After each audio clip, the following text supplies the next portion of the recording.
हम लोग आ जाते हैं यहाँ पर इस केस पर, पढ़ते हैं, पहले केस पढ़ लेते हैं तो समझ में आएगा हम लोग करना क्या है। Assuming the length of uniform chain, मतलब जो चेन यहाँ पर है वो यूनिफॉर्म है, एक समान पूरा जो लेंथ है यहाँ पर, तो उसमें सब कहीं अगर मास पर यूनिट लेंथ देखेंगे तो एक जैसा ही रहेगा। is L and coefficient of static friction is mu s. Calculate the maximum length of the chain which can be held outside a table without sliding. ठीक है, बिना स्लाइड के कितनी मैक्सिमम लेंथ यहाँ पर टेबल पर रह सकती है। तो जैसे ऐसा आपने एक्सपीरियंस भी कभी हो सकता है किया हो, जैसे कोई टेबल है उस पर कोई भी ऐसा वायर रखा होता है या कोई चेन ऐसे रखी है, तो आप जैसे उसको थोड़ा सा लेंथ होती है बाहर, ठीक है, तब तो रुकी रहती, लेकिन ऐसे करके धीरे धीरे अगर उसकी लेंथ को बढ़ाते जाओ तो एक पर्टिकुलर सिचुएशन में क्या होता है कि वो फिर रुकेगी नहीं, फिर वो स्लाइड कर जाएगी। तो वही कंडीशन है कि कितनी मैक्सिमम लेंथ आप यहां पर हैंग कर सकते हैं। ठीक है, जैसे थोड़ा सा हैंग करेंगे तब तो कोई प्रॉब्लम नहीं, और थोड़ा सा खींच दिया कोई प्रॉब्लम नहीं, लेकिन एक समय ऐसा आएगा जब आप ये इतना कर दोगे कि आप अगर उसमें हल्का सा भी डिस्टरबेंस किया तो वो तुरंत स्लाइड कर जाएगी यहां पर। ठीक है, तो हमें वही निकालना है, मतलब ये कितनी y की मैक्सिमम वैल्यू हो सकती है। ठीक, अब ये जो केस है बहुत ही आसान केस है, आपको इसका फार्मूला भी हम करवा दे रहे हैं, तो आप चाहे तो उस फार्मूले को याद कर लेना, और या फिर आप यहां पर तुरंत डिराइव भी कर सकते हैं, कोई प्रॉब्लम यहां पर नहीं होगी। ठीक है, तो हम लोग इसको थोड़ा सा रफली पहले समझ लेते एंड देन फिर हम लोग यहां पर इस केस को पूरा प्रॉपर वे में कर लेंगे। तो जैसे सबसे पहली बात कि जैसे कुछ पार्ट यहां पर रखा हुआ है और कुछ हैंग कर रहा है, दो तरह के पार्ट हो गए ना, कुछ पार्ट हैंग कर रहा है, कुछ पार्ट ऊपर रखा हुआ है, तो आप दोनों के अलग अलग मास कैलकुलेट करेंगे कि क्या होंगे और दोनों का अलग अलग वेट, क्योंकि अगर ये यहां पर स्लाइडिंग की सिचुएशन में है कि हल्का सा डिस्टरबेंस करने पर ये स्लाइड कर जाएगी, तो यहां पर इसे रोक के किसने रखा होगा, फ्रिक्शन ने। लेकिन अगर कोई चीज जस्ट चलने की कंडीशन में होती है तो फ्रिक्शनल फोर्स कितना लगता है, म्यू एस आर। लेकिन ये जो रिएक्शनरी फोर्स है ये पूरी चेन की वजह से नहीं होगा, क्योंकि इतना पार्ट तो हैंग कर रहा है, जो पार्ट यहां टेबल के ऊपर है सिर्फ उसी का तो एक्शन रिएक्शन होगा, यानी कि इतने पार्ट का आपको अलग से वेट पता करना होगा और उसी को लिखेंगे आप R = W2। और ये जो पार्ट है ये अलग है, ये खींचने के काम आ रहा है। जैसे अगर आप देखें तो ये जो पार्ट है यहां पर, अगर इतना Y वाला पार्ट आप गायब कर दो यहां से, तो क्या ये चेन स्लाइड करेगी, नहीं करेगी ना। इसको जो नीचे की तरफ पुल मिल रहा है वो किसकी वजह से मिल रहा है, इस हैंगिंग पार्ट की वजह से। तो हैंगिंग पार्ट का वेट आपको अलग निकालना पड़ेगा और जो रिएक्शनरी फोर्स के लिए वेट है वो आपको अलग निकालना पड़ेगा। तो ये पार्ट अगर Y है तो ये वाला पार्ट हो जाएगा L - Y। ठीक है, जो ये पार्ट टेबल पर रखा है, तो दोनों की हमें दोनों के वेट को कैलकुलेट करना है, तो दोनों का मास निकाल लेंगे और G से मल्टीप्लाई कर देंगे। मास निकालना हमें पता है, आपको हमने बताया था ना पर यूनिट लेंथ वाला कॉन्सेप्ट, कि यूनिट लेंथ का अगर इतना है तो जितनी लेंथ का चाहिए उससे मल्टीप्लाई कर दो। ठीक, वो तो अब तो क्लियर होगा ना वो पॉइंट। तो आप यहां देखो कि हमने, वैसे तो हम यूनिट लेंथ का मास लिख सकते थे कि मास पॉइंट लेंथ जो स्मॉल m है वो क्या होगा, total mass divided by total length. लेकिन हमें ये पता है अगर हमें जरूरत पड़ेगी तो हम ये वैल्यू रख लेंगे, अदरवाइज हम सीधे ये कह सकते हैं कि यूनिट लेंथ का मास यहां पर क्या है, m। तो आप देखो यहां पर क्या लिखा गया, let mass per unit length of chain is m, मतलब हमने मान लिया कि यूनिट लेंथ का m है।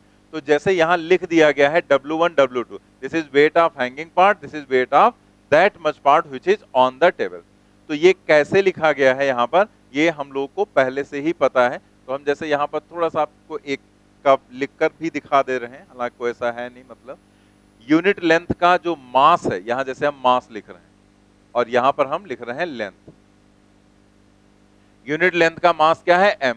तो अगर आपसे y लेंथ का कहा जाए तो क्या हो जाएगा, my।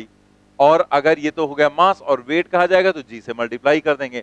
तो y लेंथ का मतलब हैंगिंग पार्ट, तो हैंगिंग पार्ट का अगर मास लिखेंगे तो हम वेट लिखेंगे तो क्या लिखेंगे, इसी में g से मल्टीप्लाई करेंगे। तो देखो लिखा गया W1 m × y × g, weight of hanging part.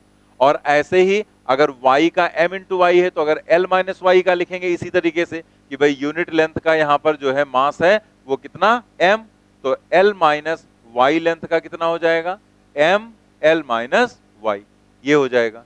ठीक है ना, तो वही यहां पर ऊपर वाले पार्ट का हो गया m L - y और इंटू g कर दिया, क्योंकि हमें वेट लिखना है इसलिए हमने यहां पर g से मल्टीप्लाई कर दिया। ठीक, तो यहां तक की सारी बातें समझ में आ गई।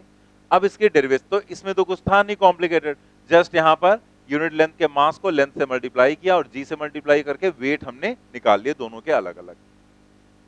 अब बात करते हैं यहां पर कि हम कैसे निकालेंगे कि y की वैल्यू क्या है। तो हमें कोई कंडीशन चाहिए होगी। कंडीशन देखो कैसे मिलेगी। अगर हम यहां पर ये जो चेन है, जैसे हम यहां पर एक अलग से ऐसे रफली डायग्राम बनाकर दिखा रहे हैं, मान लिया ये चेन यहां पर इस तरीके की कंडीशन में है और यहां पर थोड़ा सा पार्ट ये नीचे की तरफ है, तो ये पार्ट नीचे लगेगा तो यहां पर आएगा फ्रिक्शनल फोर्स। ठीक, अब जैसे जैसे हम इसको नीचे खींचते जाएंगे फ्रिक्शन बढ़ता जाएगा यहां पर। ठीक है, तो फ्रिक्शन जो यहां पर है, मतलब जैसे इसको आप जब नीचे की तरफ खींचेंगे तो जो यहां पर फ्रिक्शनल फोर्स है, तो हम जो अभी हमने जैसे कहा कि बढ़ता जाएगा, तो उसका मतलब क्या है वो जरा समझ लो, क्योंकि बढ़ेगा एक्चुअल में नहीं। यहां पर जो कंडीशन है उसको हम थोड़ा दूसरी तरीके से ही समझें तो ज्यादा बेटर रहेगा। कि जैसे हमने यहां पर खींचा तो यहां फ्रिक्शन लग रहा है कुछ, फिर यहां पर हमने खींचा तो यहां पर लगा, तो ये वेट बढ़ेगा। और जब ये वेट बढ़ेगा तो जैसे हमने पीछे पढ़ा था यहां पर कि ऐसे अगर हम इस फोर्स को बढ़ाते जाते हैं तो यहां पर फ्रिक्शन बढ़ता जाता है। और एक कंडीशन ऐसी आती है जब फ्रिक्शन अपनी मैक्सिमम लिमिट तक पहुंच जाता है, तो मैक्सिमम लिमिट पर जब होगा तो जस्ट चलने की कंडीशन में आ जाएगा। वैसे ही यहां पर होगा कि जब आप इसको नीचे की तरफ खींचते जाएंगे तो ये खींचने वाला फोर्स बढ़ेगा, तो इधर का जो फ्रिक्शन है उसकी लिमिट यहां पर चेंज होगी। लेकिन यहां पर जो भी है, जैसे अगर पूरी चेन ऊपर रख देंगे तो पूरा वेट रहेगा, तो आर तो बहुत ज्यादा रहेगा, तो ये कुछ ऐसे एडजस्ट हो जाएगा कि जो यहां पर वेट है डाउनवर्ड, ठीक है, एक सिचुएशन ऐसी आएगी कि उस वेट की वजह से ये जस्ट चलने की कंडीशन में आ जाएगा। और जब ये जस्ट चलने की कंडीशन में आ जाएगी चेन, तो उस समय जो यहां पर फ्रिक्शनल फोर्स लगेगा वो क्या होगा, म्यू एस आर। और उस कंडीशन में जो आर होगा वो W2 के बराबर होगा।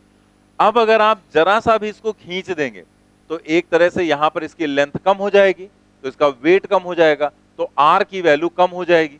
ठीक है, भाई वेट ऊपर का जो वेट है वो कम हो जाएगा क्योंकि पार्ट चला जाएगा नीचे, तो पता लगा इधर का वेट बढ़ गया और इधर का कम हो गया, उसकी वजह से आर कम हो गया, और आर कम होने से क्या हुआ, फ्रिक्शन यहां कम हो गया, तो ये इसको रोक ही नहीं पाएगा और ये पूरी चेन स्लाइड कर जाएगी।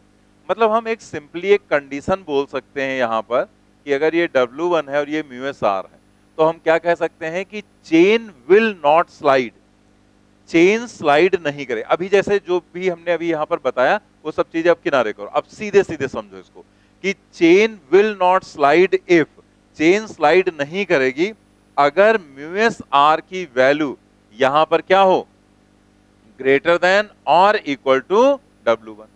ठीक है, या हम उल्टा बोल दें कि जो W1 की वैल्यू है वो या तो कम हो या बराबर हो, मतलब ये कम होना चाहिए या इक्वल होना चाहिए किसके, म्यू एस आर के बराबर होना चाहिए। ठीक है, तो इस कंडीशन में चेन स्लाइड नहीं करेगी, या तो कम हो W1, मतलब जो खींचने वाला फोर्स हो या तो वो म्यू एस आर से कम हो और या उसके बराबर। जैसे यहां नहीं कहते कि अगर यहां पर म्यू एस आर है मैक्सिमम, तो अगर इसको हमें चलाना है तो म्यू एस आर से ज्यादा करना पड़ेगा, लेकिन अगर नहीं चलाना तो जब तक एफ जो है म्यू एस आर से कम रहेगा तब तक ये रुकी रहेगी, या म्यू एस आर के बराबर होगा तब तक भी ये ब्लॉक रुका रहेगा यहां पर। ठीक है, तो W1 less than or equal to mu S R होना चाहिए, और R क्या है, W2 के बराबर। बस W1 W2 की वैल्यू रख देंगे और Y की वैल्यू को कैलकुलेट कर लेंगे। ठीक है, तो अब हम ये सब जितना ये लिखा है ये सब हटा दे रहे हैं यहां से, और सीधे सीधे हम लोग यहां पर कंडीशन ही लेकर चलते हैं। ठीक है, फाइनली यहां पर हमने क्या देखा कि जो भी यहां पर वेट है वो W1, इधर की तरफ जो फ्रिक्शन लग रहा है वो म्यू एस आर, तो हम क्या कहेंगे, chain will not slide, chain will not slide if, क्या लिखेंगे हम, W1 is less than or equal to mu s r, या फिर W1 less than or equal to mu s W2, क्योंकि R की वैल्यू W2 के बराबर होगी। W1 W2 की वैल्यूज रखते हैं तो ये हो जाएगा MYG less than or equal to mu s, W2 की वैल्यू क्या है, M L minus Y into G. अब आप यहां पर देखो जरा कि एक तो ये m कैंसिल हो गया जो कि हमने अलग से माना था, कि मास पॉइंट लेंथ क्या होगा, और दूसरा ये g भी कैंसिल हो गया यहाँ पर, तो जो बच रहा है वो आपका यहाँ पर क्या है, y लेस देन और equal to mu S L minus Y. तो इसको हम ओपन कर देते हैं। क्यों ओपन कर रहे हैं? क्योंकि हमें निकालना क्या है, y निकालना है। तो हम इसे क्या लिखेंगे यहां पर, mu S L minus mu S Y. y का टर्म इधर ले जाते हैं, तो यहां जब लाएंगे तो y कॉमन हो जाएगा, तो डायरेक्ट लिख लेते हैं 1 प्लस म्यू एस, और यहां पर आ जाएगा y less than or equal to mu S L. That means y less than or equal to हो जाएगा mu S L divided by 1 plus. ठीक है, ये लिमिट हो गई। तो ये क्या इंप्लाई कर रहा है, इट इंप्लाइज दैट, मतलब ये कह रहा है कि या तो y इसके बराबर हो या इससे कम होना चाहिए, यानी कि इससे ज्यादा नहीं होना चाहिए, यानी कि ये वैल्यू हो गई इसकी मैक्सिमम वैल्यू। मैक्सिमम वैल्यू तो हो जाएगी ना, जैसे आप मान ली ये वैल्यू आपने सॉल्व किया, तो आपने ये वैल्यू सॉल्व किया और ये आ गया यहाँ पर, मान लिया 3 मीटर आ गया, तो आप क्या कहेंगे कि या तो y 3 मीटर हो और या उससे कम हो। तो इसका मतलब जो मैक्सिमम वैल्यू y की होगी वो क्या होगी, 3। इससे ज्यादा आप नहीं कर सकते। तो हम इसी को देखकर लिख सकते हैं कि y की जो मैक्सिमम वैल्यू हो जाएगी, that will be equal to mu S L upon 1 plus mu S. Note कर लो।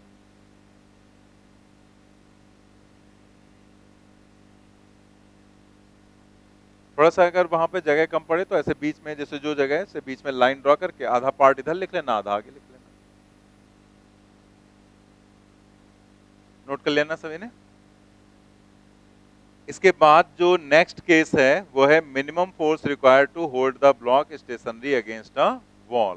Minimum force required to hold the block stationary against a wall.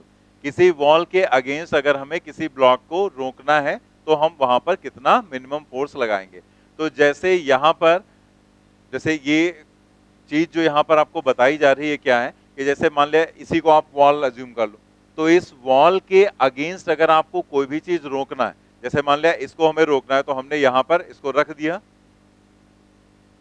इस तरीके से यहाँ पर इसे रखा हमने, और यहां से ऐसे इधर से पकड़ लिया, ठीक है, फोर्स लगा दिया।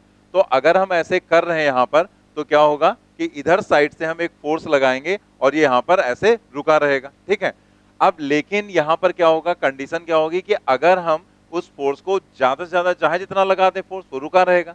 लेकिन अगर हम वहीं पर फोर्स को धीरे धीरे कम करने लगे, तो एक कंडीशन ऐसी आएगी जबकि ये ब्लॉक जस्ट स्लाइड करने की सिचुएशन में पहुंच जाएगा। तो आप यहां पर जरा समझो इसे इस तरीके से, जैसे मान लिया यहां पर ये ऐसे समझ लो कि ये सामने दीवार है, ठीक है, और हमने यहां पर एक ब्लॉक रख रखा है। अब हम इधर से फोर्स लगा रहे हैं, तो जब हम इधर से फोर्स लगाएंगे तो इस पर बहुत तेजी से हमने फोर्स लगाया और ये रुक जाएगा यहाँ पर।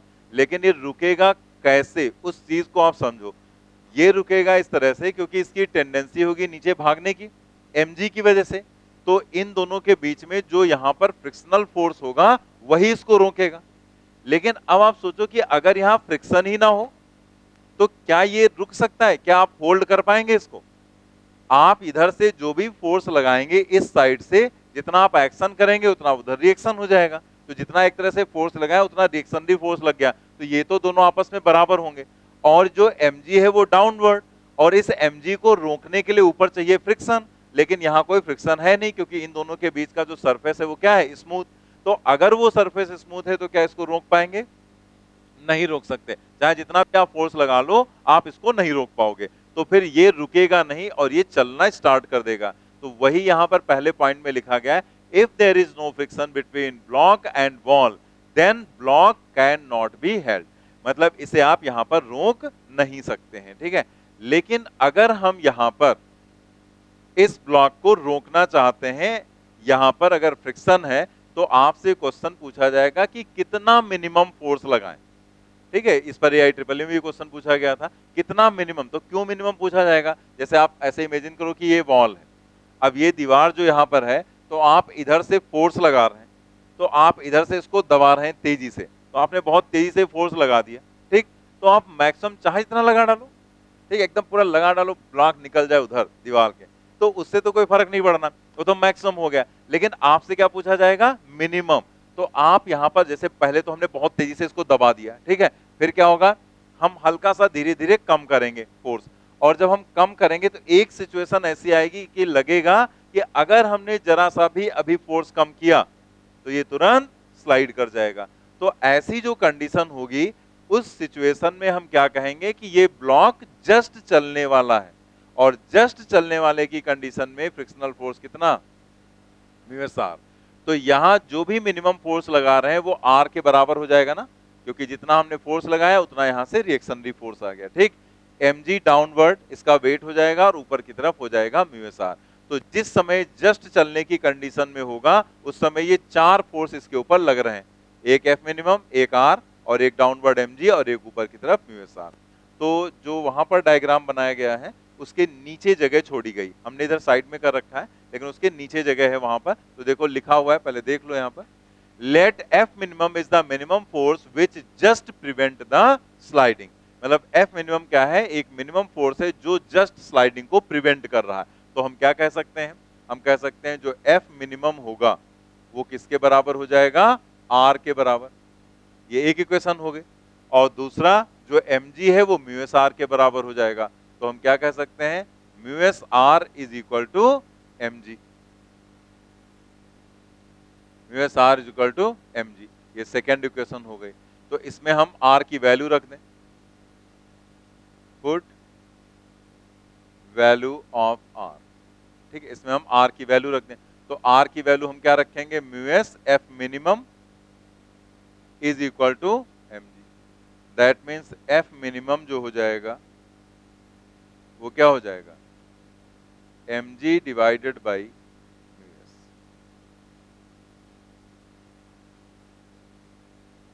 F minimum is equal to mg divided by mu S. इतने मिनिमम फोर्स की रिक्वायरमेंट यहां पर होगी, नोट कर लिया। अब देखो यहां पर जो फ्रिक्शनल फोर्स है तो वो कितना दिखाया गया है, म्यू एस आर। लेकिन क्या फ्रिक्शनल फोर्स हमेशा म्यू एस आर होगा, जैसे यहां पर फ्रिक्शनल फोर्स आपको दिखा दिया गया म्यू एस आर, और आपसे मान लिया ऐसे ही क्वेश्चन दे दिया जाए, तो अगर उसने कहा मिनिमम फोर्स कितना रिक्वायर्ड होगा इसको होल्ड करने के लिए स्टेशनरी, तो वो तो आपने यहां से निकाल लिया, ठीक, समझ गए कि क्या होगा। डायरेक्ट फॉर्मूला याद है तो आप वो भी कर सकते हैं, अदरवाइज बहुत लेंदी कोई डेरिवेशन नहीं, 2 लाइन का है, आप करके निकाल सकते हैं, ठीक है। लेकिन अगर आपसे पूछा जाए कि यहाँ पर फ्रिक्शनल फोर्स क्या होगा, तो फ्रिक्शनल फोर्स यहाँ पर हमेशा म्यू एस आर नहीं होगा। Frictional force mu S are कब होता है, लिमिटिंग कंडीशन में, मतलब जब ब्लॉक जस्ट चलने वाला होगा। तो हमेशा जरूरी थोड़ा कि हम इसको लिमिटिंग कंडीशन में रखें। तो अगर यही क्वेश्चन देकर आपसे फ्रिक्शनल फोर्स पूछा जाएगा तब हम लोग क्या करेंगे। तो अब हम लोगों ने एक टर्म माना था एफ अप्लाइड, लेकिन हमने आपको बताया था कि ये एक सिंबल हमने बना लिया है एफ अप्लाइड, कि हम उस फोर्स को एफ अप्लाइड बोल दे रहे हैं जिससे जिसके कारण बॉडी चलती है या चलने की कोशिश करती है। तो यहां पर तो दो फोर्स अप्लाई हो रहे हैं, एक एफ मिनिमम जो आप अप्लाई कर रहे हैं और एक यहां पर mg, मतलब दो फोर्स आप यहां पर अप्लाई कर रहे हैं। जैसे आप देखो नेक्स्ट डायग्राम में, ये तो मिनिमम के लिए हमने कर लिया, ठीक है। यहां पर अब आप देखो कि अगर आप मिनिमम नहीं बल्कि कोई फोर्स लगा दो, जो मिनिमम फोर्स आया आप उससे ज्यादा भी लगा सकते हो और आप उससे कम भी लगा सकते हो। तो आपने कोई भी फोर्स लगाया, मान लिया इसको रोकने के लिए जो मिनिमम फोर्स की रिक्वायरमेंट थी वो 20 न्यूटन थी, तो आपने यहां पर 20 न्यूटन लगाया। अब आप हो सकता है कोई 20 न्यूटन से ज्यादा लगा दे और या हो सकता है कोई 20 न्यूटन से कम लगा दे। तो आपसे ये पूछा जाएगा कि अगर 20 न्यूटन से ज्यादा लग रहा है तो यहाँ फ्रिक्शनल फोर्स कितना होगा, 20 न्यूटन से कम लग रहा है तो फ्रिक्शनल फोर्स कितना होगा। तो हमेशा म्यू एस आर थोड़े लिख देंगे, क्योंकि अगर आप इसको 20 न्यूटन करेंगे तो आर होगा, और 20 newton R is equal to 20 हो जाएगा, और अगर आप यहाँ पर 60 न्यूटन लगा दो तो आर इज इक्वल टू 60 हो जाएगा ना, तो म्यू एस आर भी तो बढ़ जाएगा। तो फ्रिक्शनल फोर्स हम ऐसे नहीं निकालते, फ्रिक्शनल फोर्स हमेशा म्यू एस आर नहीं होता है। म्यू एस आर तो वहां पर अवेलेबल फ्रिक्शनल फोर्स होता है, मतलब लिमिट उसकी क्या है। तो हम अगर यहां पर कोई भी फोर्स एफ लगा दें तो यहां रिएक्शनरी फोर्स होगा आर, और ये जो एफ है वो आर के बराबर ही हो जाएगा, ठीक। ये जो डाउनवर्ड वेट है वो mg और ऊपर लग रहा है फ्रिक्शन, और यही फ्रिक्शन हमें देखना है कि इस फ्रिक्शन की वैल्यू क्या होगी, हम इस फ्रिक्शन की वैल्यू को कैसे फाइंड करेंगे। तो आप यहां पर जब कोई भी फोर्स लगाएंगे इधर से, तो क्या इसकी वजह से बॉडी में कोई स्लाइडिंग होगी, नहीं होगी ना। फोर्स आप इधर लगा रहे हैं तो इसकी वजह से नीचे थोड़े जाएगा, ये अगर नीचे की तरफ जाएगा तो उसका कारण कौन होगा, mg होगा। यानी कि जो हम उधर वहां पर जो पहले हमने कॉन्सेप्ट में एफ अप्लाइड पढ़ा था, तो अगर हम एफ अप्लाइड कहें तो यहां पर एफ अप्लाइड कौन होगा, एफ या mg, mg होगा ना। मतलब आप जो कंपेयर करेंगे, हम लोग क्या करते हैं, एफ अप्लाइड से कंपेयर करते हैं ना, कि अगर F applied less than or equal to mu S R है तो कौन सी condition, static condition, frictional force F applied के बराबर हो जाता है। और अगर एफ अप्लाइड की value greater than mu S R है तो कौन सी कंडीशन, तब फ्रिक्शनल फोर्स कितना होता है, म्यू के आर के बराबर। वही तीन चीजें आपको बताई गई थी। तो हम लोग यहां पर ऐसे करते हैं, लेकिन अब प्रॉब्लम यहां क्या थी समझने की, कि एफ अप्लाइड इसमें क्या है, एफ है या mg है, तो कौन है। यानी कि आपको कंपेयर जब करना होगा तो बस इसी एफ अप्लाइड की जगह क्या रखना होगा, mg, क्योंकि यहां इसी की वजह से चलेगा तो यही mg ही एफ अप्लाइड हो गया। यहां क्या हो गया, mg। मतलब क्या हुआ कि आप कंपेयर करेंगे कि अगर यहां पर जो मैक्सिमम अवेलेबल फ्रिक्शनल फोर्स है वो म्यू एस आर है, तो अगर mg की वैल्यू लेस और equal to mu S R है तो कौन सी कंडीशन, स्टैटिक। और अगर mg की value greater than mu S R है तो काइनेटिक। मतलब कुछ भी अलग नहीं है, कुछ भी नया नहीं है, सब वही है, बस हमें समझना था कि हमें किसको किससे कंपेयर करना है। ठीक है, तो बात क्लियर हो गई ना। तो हमें mg को कंपेयर करना होगा कि इस लोकेशन पर जो मैक्सिमम अवेलेबल फ्रिक्शनल फोर्स है वो तो है mu S are. Mu S are friction नहीं, म्यू एस आर क्या है, मैक्सिमम अवेलेबल फ्रिक्शनल फोर्स। तो उसी से हम कंपेयर करेंगे, किसे कंपेयर करेंगे, mg को कंपेयर करेंगे। ठीक है, कि r is equal to f के बराबर हो जाएगा। ठीक है, अब देखो यहां पर if mg is less than r equal to mu s r then it implies that static condition। भाई सीधी सी बात है, यहां मैक्सिमम फ्रिक्शनल फोर्स अवेलेबल कितना है, mu s r। तो अगर mg की वैल्यू mu s r के बराबर है या उससे कम है तो रुका रहेगा ना ये, स्टैटिक। तो यहां कौन सी कंडीशन हो जाएगी, static condition. In this condition block will not slide and frictional force on the block will be. तो अब आप बताओ कि जो फ्रिक्शनल फोर्स होगा वो किसके बराबर होता है जब स्टैटिक कंडीशन होती है, एफ अप्लाइड के बराबर होता है। यानी कि एफ हो जाएगा एफ अप्लाइड के बराबर, और वो अप्लाइड यहां पर क्या है, mg, मतलब जिसकी वजह से वो स्लाइड करेगा। तो एफ बराबर आपको mg रखना है अगर स्टैटिक कंडीशन है तो। लेकिन अगर mg ज्यादा हो गया और म्यू एस आर की वैल्यू कम है तब ये स्लाइड कर जाएगा, फिर तो रुकेगा नहीं, स्लाइड कर जाएगा। If mg greater than mu s r then kinetic condition। In this condition block starts sliding and frictional force on the block will be, क्या हो जाएगा फ्रिक्शनल फोर्स, म्यू के आर के बराबर हो जाएगा। तो यहां पर लिख देंगे म्यू के आर, बाकी R is equal to F होगा, नोट कर लो दोनों चीज। तो यहां पर जो अप्लाइड वाला फोर्स था वो ये एफ अप्लाइड है। ठीक है, इसको हम नहीं मानेंगे क्योंकि ये कंफ्यूजन होता है। कई लोग कहते हैं नहीं अप्लाई तो हम ये कर रहे हैं, तो ये भी तो अप्लाई हो रहा है। ये कौन अप्लाई कर रहा है, ये ग्रेविटी। ये कौन अप्लाई कर रहा है, आप कर रहे हैं। तो हमें जो आपने अप्लाई किया है फोर्स उससे लेना देना नहीं, क्योंकि उसकी वजह से तो बॉडी चलेगी नहीं। जिसकी वजह से चलती है उसको हम कंपेयर करते हैं म्यू एस आर से। तो क्लियर हो गया ना कि इस केस में भी कुछ अलग नहीं था, जो हमने स्टार्टिंग में कॉन्सेप्ट बताया था वही था कि हमने एफ अप्लाइड पहचान लिया, इसमें एफ अप्लाइड mg था, बस mg को हम कंपेयर कर लेते हैं म्यू एस आर से। अगर लेस देन या इक्वल टू होता है तो स्टैटिक। इक्वलिटी की कंडीशन को हम लिमिटिंग भी बोल देते हैं। लिमिटिंग कंडीशन क्या होती है, स्टैटिक की maximum value. Less than or equal to तो यहाँ पर स्टैटिक, तो उसमें mg ही फ्रिक्शनल फोर्स हो जाएगा, जितना एक्शन उतना ही रिएक्शन वहां पर एक तरह से। और अगर ग्रेटर की कंडीशन है तो काइनेटिक फ्रिक्शन हो जाएगा, मतलब जो भी फ्रिक्शनल फोर्स है वो कितना हो जाएगा, म्यू के आर के बराबर। नेक्स्ट हम लोग यहाँ पर देखते हैं एक और केस। तो इस पर भी अभी हम लोग क्वेश्चंस भी करेंगे, सब पर मैंने क्वेश्चंस डाल दिए। अब ये जो नेक्स्ट केस यहाँ पर है, ये नेक्स्ट केस यहाँ पर थोड़ा सा हम लोग इसे भी समझ लेते हैं। क्या दिया गया, motion of an insect in a rough bowl. कोई ऐसे बाउल रखा गया है, इसमें एक इंसेक्ट है, उसका मोशन देखा जा रहा है। तो इसमें क्वेश्चन ऐसे बनता है कि अगर ये यहाँ पर है, लोएस्ट पॉइंट पर है, जैसे डायग्राम, पहले हम लोग कॉन्सेप्ट समझ लेंगे फिर सिस्टमैटिक वे में लिख लेंगे उसको। जैसे यहाँ पर ये जो इंसेक्ट है, तो वो इंसेक्ट यहाँ से इस तरीके से चलना स्टार्ट करता है यहाँ से। ठीक है, तो ऊपर की तरफ अगर धीरे धीरे ऐसे चलता है तो कंडीशन क्या होगी कि जब ये ऊपर की तरफ जाएगा तो जब जैसे जैसे ये ऊपर बढ़ेगा तो ये एंगल जो थीटा है वो भी इंक्रीज करेगा। ठीक है, ये जो इंसेक्ट यहाँ पर है, तो ये जो इंसेक्ट यहाँ पर है, ये जब ऊपर की तरफ चलेगा तो धीरे धीरे ये थीटा बढ़ेगा। अब देखो होगा क्या कि यहाँ पर डाउनवर्ड इसका जो वेट रहेगा वो mg के बराबर, और अगर हम इसे आगे की तरफ ऐसे बढ़ा दें तो ये एंगल अगर थीटा है तो ये वर्टिकल, जैसे जैसे ये ऊपर की तरफ बढ़ेगा थीटा बढ़ेगा, और अगर थीटा बढ़ता है तो साइन थीटा बढ़ता है, साइन थीटा इंक्रीज करेगा और कॉस थीटा डिक्रीज करेगा। यानी कि जैसे जैसे ये ऊपर बढ़ेगा तो साइन थीटा की वैल्यू तो बढ़ेगी, इंक्रीज करेगी, तो ये नीचे की तरफ इसको खींचने वाला जो फोर्स है वो फोर्स यहां पर इंक्रीज कर रहा है, इसको जो नीचे खींच रहा है।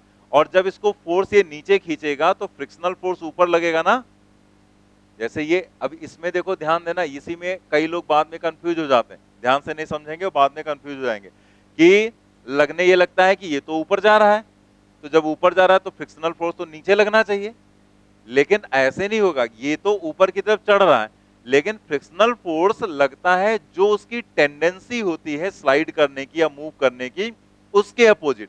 तो जैसे ये ऊपर की तरफ पहुंचा, अब ये मान लिया इस लोकेशन तक आ गया, अब इस लोकेशन पर क्या हो रहा है, mg sin थीटा इधर लग रहा है, मतलब mg sin थीटा इसको, ये तो ऊपर की तरफ जाने की कोशिश कर रहा है लेकिन ये mg sin थीटा इसको लगातार नीचे खींच रहा है। तो अगर mg sin थीटा नीचे खींच रहा है फिर भी ये यहां तक पहुंच गया तो उसका कारण क्या होगा, फ्रिक्शन ही होगा ना, फ्रिक्शन ने इसको रोक रखा होगा। आप सोचो यहां फ्रिक्शन ना होता ये चढ़ पाता ऊपर, नहीं चढ़ सकता था। तो ये mg sin थीटा इसको नीचे खींच रहा है और जो फ्रिक्शन है वो ऊपर की तरफ लग रहा होगा और फ्रिक्शन इसको रोक के रखेगा। तो स्टार्टिंग में फ्रिक्शन म्यू एस आर नहीं होगा, कुछ भी हो सकता है फ्रिक्शनल फोर्स, लेकिन जैसे जैसे ऊपर ये बढ़ता जाएगा mg sin थीटा की वैल्यू बढ़ेगी, तो यहां का जो फ्रिक्शन है, ठीक है, वो भी एक पर्टिकुलर सिचुएशन में अपनी लिमिटिंग कंडीशन में पहुंच जाएगा। ठीक है, क्योंकि जब ये ऊपर जाएगा तो ये कॉस थीटा, अगर आप देखो तो फ्रिक्शन की लिमिट यहां घटेगी।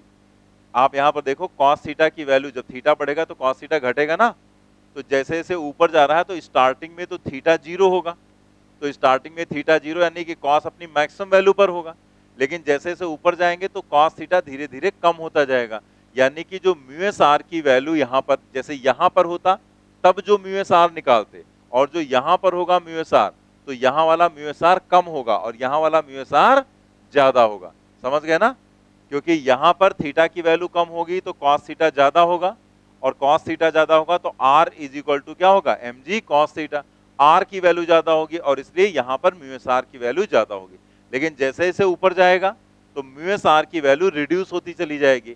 तो म्यू एस आर और ये mg sin थीटा कहीं ना कहीं जाकर बैलेंस होंगे, क्योंकि जब ये ऊपर की तरफ चढ़ रहा है तो mg sin थीटा बढ़ रहा है और म्यू एस आर की वैल्यू कम हो रही, तो कहीं ना कहीं जाकर दोनों एक जैसी कंडीशन में आ जाएंगे।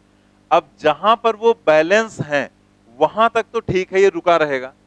अब इसने इसके आगे जरा सा भी बढ़ने की कोशिश की तो mg sin थीटा बढ़ेगा, लेकिन थीटा बढ़ने से cos थीटा घटेगा, तो जो म्यू एस आर की वैल्यू है वो कम हो जाएगी और ये तुरंत स्लाइड कर जाएगा। तो मान लेते हैं ये इस मैक्सिमम पोजीशन तक पहुंच पाया जो यहां दिखाई गई है, और इसके करस्पॉन्डिंग जो ये हाइट है वो कितनी आपको दिखाई गई है, h के बराबर।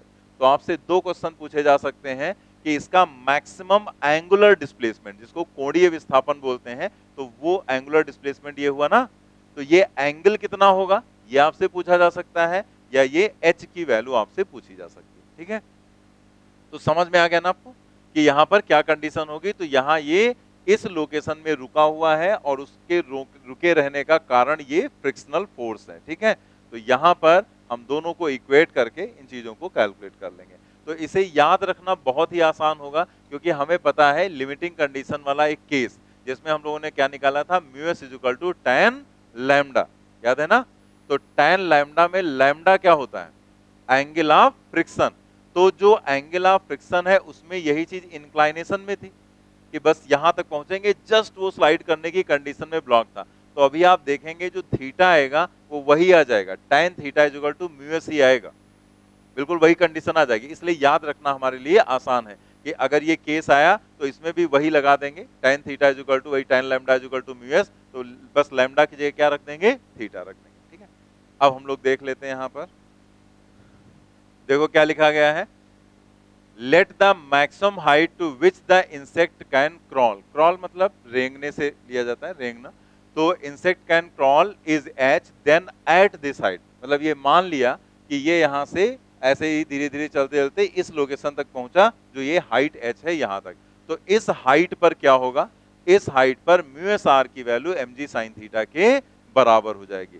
तो एट दिस हाइट लिख लेंगे M G sine theta is equal to mu S R, या फिर M G sine theta is equal to mu S M G cos theta, R की जगह पर एम जी कॉस थीटा लिख देंगे। यहां से अगर आप देखो तो एम जी और एम जी कैंसिल हो जाएगा, ये कॉस आ जाएगा नीचे, तो साइन अपान कॉस क्या होता है, tan थीटा, तो यहां पर आ जाएगा tan theta is equal to mu S, देखो आ गया वही ना, mu S is equal to tan lambda था, बस लैम्डा की जगह यहाँ क्या आ गया, थीटा, तो यहां से हम लिख सकते हैं it implies that theta is equal to tan inverse mu